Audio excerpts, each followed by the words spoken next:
BA part second year के विद्यार्थियों, उद्धव शतक के पदों की व्याख्या हम कर रहे थे।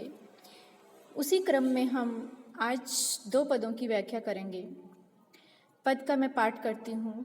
पांचों तत्व माही एक सत्व की ही सत्ता सत्य, या ही तत्व ज्ञान को महत्व श्रुति गायो है। तुम तो विवेक रत्नाकर कहो क्यों पुनी, भेद पंच भौतिक के रूप में रचायो है। गोपिन में आप में वियोग को संयोग हूँ मैं, एके भाव चाहिए सचोक ठहरायो है। आपू ही सो आपनो मिलाप और बिछो कहाँ, मोह माया मिथ्या दुख सुख सब ठायो है।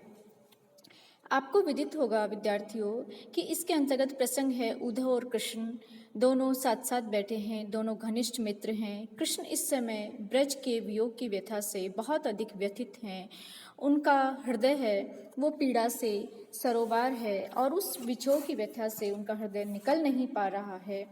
ऐसे जो ईश्वर हैं, ईश्वर का अवतार हैं, सर्वज्ञानी हैं, ऐसे श्री कृष्ण को वो मनुष्यों की भांति व्यथित देख करके उद्धव विचलित होते हैं। उद्धव ज्ञान मार्गी हैं और अपने ज्ञान का बखान वो श्री कृष्ण को करने लगते हैं। उन्हें बहुत ही आश्चर्य होता है। उनके आश्चर्य का कोई सीमा नहीं कि कृष्ण कैसे भला एक सामान्य मनुष्यों की भांति इस तरह से किसी सांसारिक मनुष्यों के प्रेम में व्यथित हो सकते हैं, वियोग की पीड़ा से त्रस्त हैं, विचलित हैं। प्रस्तुत पद में उद्धव का एक दार्शनिक स्वरूप दिखाया गया है। उद्धव श्री कृष्ण को पंच तत्व, सांसारिक जो रिश्ते हैं, मोह माया बंधन आदि के संबंधों का उद्घाटन करते हैं।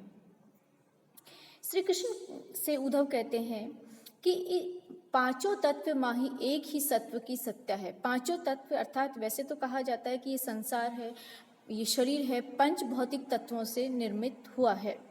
लेकिन इन पंच भौतिक तत्वों में भी क्या है, एक ही सत्व तत्व की सत्ता है, वो सत्य है। सत्व तत्व है वो सर्वोपरि है और उसी में सभी तत्वों का समावेश है, कुछ भी पार्थक्य नहीं है। इसी सत्व तत्व की चर्चा दर्शन शास्त्रों में की गई है, विद्वान लोगों के द्वारा की गई है और इसका बखान है या ही तत्व ज्ञान की महत्व श्रुति गायो है। श्रुति अर्थात वेदों में भी इसकी महिमा का बखान किया गया है।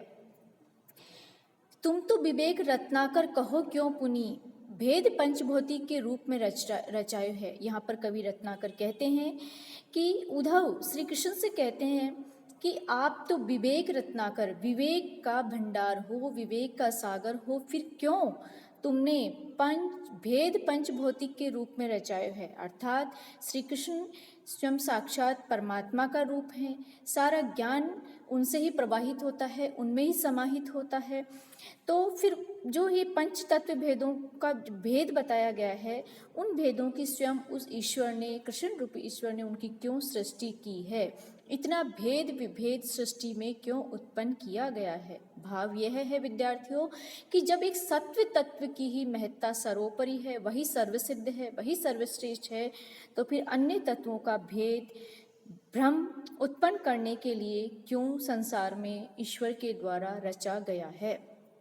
गोपिन में आप में वियोग और संयोग है।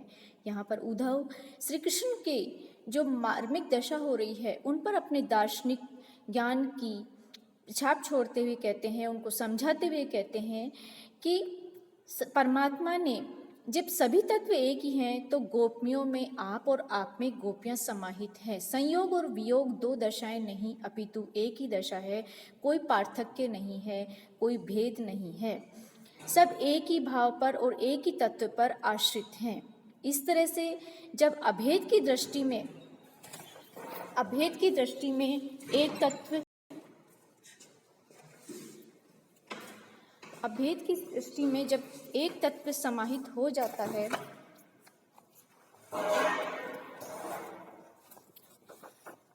अर्थात जब कोई भेद ही नहीं है गोपियों में और आप में, तो आप इस पीड़ा से क्यों चिंतित है, क्यों व्यथित है। एके भाव चाहिए सचोक ठहरायो है। अर्थात आपके द्वारा उत्साह से युक्त इस संसार में एक ही भाव को ठहराया है, कोई कहीं कहीं कोई किसी में, मिलन में, संयोग में व्यक्ति व्यक्ति का भेद है, वो वास्तव में तत्व सिद्ध नहीं है, वो निस्सार है, ऐसा उद्धव श्री कृष्ण को समझाते हुए कहते हैं। इसी तरह से जब कोई अभेद ही नहीं है, एक वस्तु से दूसरी वस्तु में सहभाव है, समभाव है, भिन्नता नहीं है, तो भलाहा आपका और गोपियों का मिलाप और बिछोह कैसे संभव है। मोह यह मिथ्या दुख सुख ठायो है, अर्थात जो ये मोह है, माया है, सुख दुख है, वो सब व्यर्थ है, इससे मनुष्य मात्र को निकलना चाहिए। और फिर आप तो ईश्वर ठहरते हैं, तो ये आपको शोभा नहीं देता है। आप इस विषाद की छाया से, हे प्रभु, हे कृष्ण, हे मित्र, आप बाहर निकलिए। इस प्रकार संसार में मोह माया मिथ्य है, और जो मूल है दुख का कारण भी यही सर्वसिद्ध होता है। इसीलिए मनुष्य को दुख के कारण से बाहर निकलना चाहिए। अगला प्रसंग है विद्यार्थियों, अगला पद है, दीपत दिवाकर को दीपक दिखावे कहाँ, तुम सन ज्ञान कहाँ जानी कहिबो करी, कहे रत्नाकर पे लौकिक लगाओ मानी, मरम अलौकिक की था तहिबो करे, असत्य असार या पसार में हमारी जान, जन भरमाए सदा ऐसे रहिबो करे, जागत ओ पागत अनेक परपंचनी में, जैसे सपने में अपने को लहिबे करी।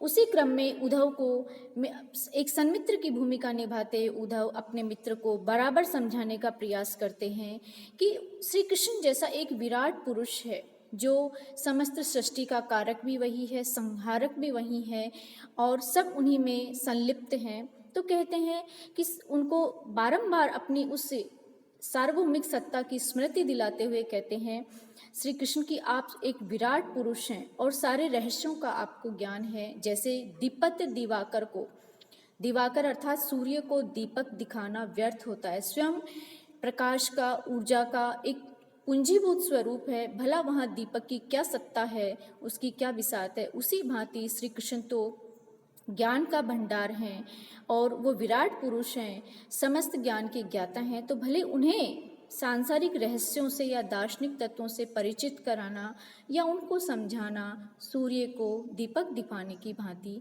व्यर्थ है। उद्धव कहते हैं अपने मित्र से, तुम सन ज्ञान कहाँ जानी वो कही करी, अर्थात वो कहते हैं कि आप तो सारे दायित्व सभी को जानते हो, सारे ज्ञान को जानते हो, भला आपके समक्ष में किस ज्ञान का बखान कर सकता हूँ। लेकिन फिर भी एक सच्चे मित्र की दायित्वों का निर्वहन करते हुए उद्धव श्री कृष्ण को सांसारिक रहस्य के विषयों में बताते हैं कि ये संसार क्या है, एक स्वप्न मात्र है। कहे रत्नाकर पे लौकिक लगाव मानी, मरम अलौकिक की था थाई वो करे, अर्थात उद्धव कहते हैं कि जो ये आपके प्रति जो मेरा लौकिक लगाव है, रत्नाकर कह रहे हैं, कवि रत्नाकर के द्वारा कहा जाए लौकिक लगाव मानी, अर्थात जो इस संसार में हमने शरीर धरा है, तो लौकिक एक आसक्ति, एक मित्र की भांति आपका जो मेरा प्रेम है उसको मैं मान करके, हे प्रिय मित्र, आपसे मैं अलौकिक रहस्य की थाहा, अर्थात किस तल तक है उसको मैं आपको समक्ष प्रकट कर रहा हूँ, आपको समझाना चाह रहा हूँ कि आप तनिक भी व्यथित नहीं हो गोपियों राधिका के वियोग से, ब्रज के वियोग से। ये सांसारिक मोह माया है, असत है असार या पसार में हमारी जान, कि ये जो मोह है हमारी समाज में तो ये असत्य है, निस्सार है, सृष्टि में सभी लोग इसी भ्रम में पड़े रहते हैं। जन भरमाए सदा ऐसे रहीबो करे, अर्थात जन सांसारिक मनुष्य हैं जो उच्च तो जो अज्ञानी हैं वो इस भ्रम में, मोह में पड़े रहते हैं। तो आप सामान्य पुरुष नहीं हैं, आप तो महाज्ञानी हैं, स्वयं साक्षात परम तत्व परमात्मा है। तो आपको ऐसा आचरण करना या एक सामान्य मनुष्यों की भांति व्यथित होना या भ्रमित होना तनिक भी शोभा नहीं देता है। हमारी समझ में तो ये व्यर्थ है, उद्धव का ऐसा कहना है। जागत और पागत अनेक परपंचनी में, जैसे सपने में अपने को लहिबे करी। उद्धव कहते हैं कि कोई व्यक्ति स्वप्न में जागते हुए अनेक प्रपंचों में लिप्त होकर के, अनेक परपंचनी प्रपंचों में, सांसारिक प्रपंचों में अपने आप को देख करके देखता रहता है, उसी भांति आप भी संसार से निर्लिप्त, तटस्थ, निसंग होकर के इन सांसारिक क्रियाकलापों को, गतिविधियों को हे प्रभु देखते रहें, आप स्वयं उनमें लिप्त ना हो, क्योंकि ये सांसारिक प्रपंच है। उद्धव का कहना है कि आप इस संसार में उसी भांति भूमिका का निर्वहन करें कि इसमें पूर्ण रूप से आप इसमें डूबे नहीं, आप तटस्थ ही रहें, क्योंकि आपको इस प्रकार का वियोग और दुख शोभा नहीं होता है, शोभा नहीं देता है। जैसे मनुष्य, ये संसार तो कैसा है, जैसे स्वप्न की भांति होता है। सोता हुआ मनुष्य स्वप्न देखता है, लेकिन जागृत अवस्था में वो स्वप्न से दूर हो जाता है, सब कुछ समाप्त हो जाता है निद्रा से जागते ही। उसी भांति इस संसार में भी वास्तविक स्वरूप को आपको पहचान लेना चाहिए, ऐसा उद्धव के द्वारा श्री कृष्ण को समझाया जाता है। धन्यवाद।